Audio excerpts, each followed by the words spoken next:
1FM et One TV présente la rubrique Émile Frey Genève Acacia. Émile Frey Genève Acacia, plus qu'un agent BMW et Mini. Bonsoir à tous, bienvenue dans la rubrique Émile Frey Genève Acacia. Carole nous a rejoint. Salut Carole. Salut Hervé, bonsoir à tous. Salut David Rodriguez. Salut. Alexandre Farago. Bonsoir à tous. Et David Stutz. Bonsoir à tous. On a toute l'équipe avec nous pour parler, alors d'abord avec David de Citroën, n'est-ce pas, oui. Carole? Je crois savoir que tu es sur une familiale là, que tu envisages peut-être un ludospace. Peut-être le ludospace, mais on va peut-être parler d'abord du Iberlingo. Le e-berlingot, oui, effectivement. Ce véhicule pour particuliers. Et ouais. Le berlingot, on en a parlé il y a quelques semaines déjà. Donc c'est un véhicule qui fait partie de la catégorie des ludospaces. Donc c'est clairement. Alors Citroën, c'est le précurseur des ludospaces. Ils avaient leur utilitaire berlingot. Ils se sont dit qu'est-ce qu'on pourrait faire de ce véhicule-là. Les ludospaces, c'est qu'on ressente, c'est véritablement l'espace. Enfin, c'était l'espace d'autrefois qui a été un petit peu revu et corrigé, quoi. Alors effectivement, on est Ludo, c'est les loisirs. Voilà, ouais. C'est un véhicule de loisir. Donc il a lu mes notes. C'est un véhicule de loisir effectivement qui est dédié à la famille. Donc l'avantage en fait de ces véhicules-là, c'est qu'on est quand même sur des véhicules qui sont relativement compacts, parce que en général quand on pense loisir, on pense vélo, on pense surf, on pense à plein d'activités. Et l'inconvénient en fait des vannes, c'est que ça prend beaucoup de place et pas tout le monde a la possibilité de pouvoir parquer facilement le véhicule. Donc c'est vrai que Citroën a développé en fait ce véhicule-là en 96, les ludospaces, justement pour avoir ce véhicule berlingot qui était un véhicule à la base un utilitaire et pour pouvoir y loger les familles, et pas seulement les familles, parce qu'on le vend aussi beaucoup à des gens qui font beaucoup d'activités, qui ont des loisirs. Donc l'avantage, c'est qu'on a un véhicule qui est disponible maintenant aujourd'hui en deux longueurs.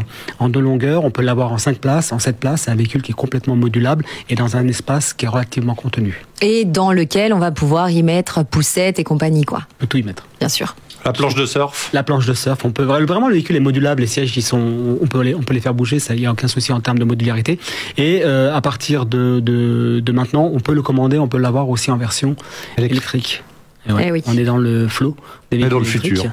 Exactement. On est dans le futur. On parlait des véhicules électriques. On est en plein dedans. C'est-à-dire qu'aujourd'hui, le véhicule, on peut l'avoir en full électrique avec une autonomie qui devrait avoisiner les 300 km dans un premier temps. Et après, on devrait pouvoir avoir une autonomie qui sera supérieure sur Et quand on veut partir justement un peu plus loin, quand on s'arrête sur une aire d'autoroute, on met combien de temps pour recharger les batteries? Alors, on peut recharger à 70% de la batterie en une demi-heure. Une demi-heure, voilà. Donc le temps d'aller prendre un petit truc avec les enfants, de descendre un petit café, un sandwich.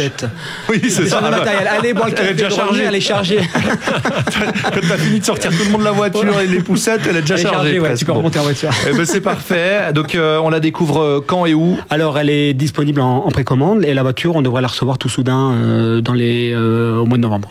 Magnifique. Eh ben écoutez, c'est parfait. Merci Carole, beaucoup. Ça t'a convaincu? Convaincu. Elle n'est pas sexy, mais elle est pratique. On revient dans un instant pour parler du Swiss Venture Club sur One FM.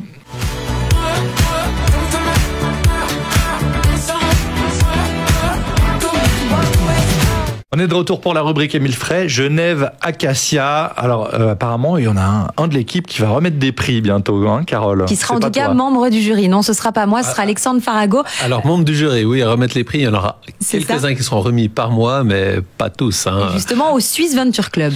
Absolument. Donc le Swiss Venture Club, le SVC, un magnifique événement qui aura lieu le 4 novembre au BFM. C'est pour récompenser les meilleures entreprises PME genevoise, mais vraiment exclusivement genevoise, que j'ai eu le plaisir avec tous les membres du jury. Donc on était beaucoup de membres du jury. On a été visiter beaucoup d'entreprises à Genève. D'abord, il y a eu une présélection des différentes entreprises. Ensuite, après, il y a eu visite de ces entreprises. Donc une fois qu'ils nous ont donné certaines visites d'entreprises en individuel, c'était à deux. On a été visiter des entreprises. On les a vendues aux autres membres du jury. Et ensuite, après, il y a eu une deuxième sélection. Et ensuite, après, on a été les visiter. Tous les membres du jury, on a été les visiter. Et justement, quels ont été les critères pour faire partie des lauréats? Alors, on a déterminé des entreprises novatrices au niveau de Genève, mais novatrices autant bien dans l'intégration économique, dans l'intégration culturelle. Ce qu'il ne faut pas oublier, c'est que beaucoup de sociétés culturelles vivent grâce aux dons de certaines entreprises ou l'engagement de certaines entreprises PME à Genève. Et ça fait vraiment partie du tissu économique qui est hyper important pour Genève. Donc il y a eu une sélection, il y a eu des grandes discussions pour cette sélection.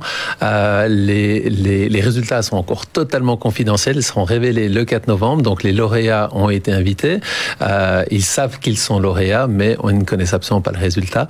Et le résultat sera divulgué donc le 4 novembre au BFM lors d'une magnifique soirée. Et sur place, justement, qu'est-ce qu'on découvrira? Alors sur place, il y aura différentes entreprises qui vont exposer leurs produits, leur savoir-faire.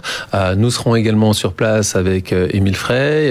On aura le plaisir de remettre 2 prix, en tout cas, avec le groupe Émile Frey, donc à ces fabuleuses PME genevoises que j'ai eu l'occasion, donc, comme je dis, de visiter. Et qui m'ont surprise. On parle d'innovation justement. Alors, dans quel domaine? Dans tous les domaines. On a vraiment. Alors, on va dire que ça va autant dans le domaine de l'industrie, de l'agroalimentaire, du recyclage. Vraiment, il y a eu un grand panachage qui m'a fait découvrir beaucoup d'entreprises. Et pour moi, en tant que membre du jury, ce qui était très très intéressant, c'est que ça fait une belle ouverture d'esprit. Et puis, quand on va visiter ces entreprises, on peut prendre des idées, entre guillemets. Ça nous ouvre les yeux sur certains points et c'est très très positif. Et le 4 novembre, donc, il y aura beaucoup d'entreprises qui seront invitées et ça permet également de faire des magnifiques échanges. C'est vraiment du networking et ça, c'est vraiment le top. Et donc, on retrouve Alexandre Farago, directeur d'Émile Frey Genève Acacia, dans le jury de ce Swiss Venture Club le 4 novembre au BFM. Merci beaucoup. Merci à vous. Bonne soirée. Merci messieurs. La chronique en vidéo sur le Facebook de OneFM mais sur One TV. Salut Carole. Salut.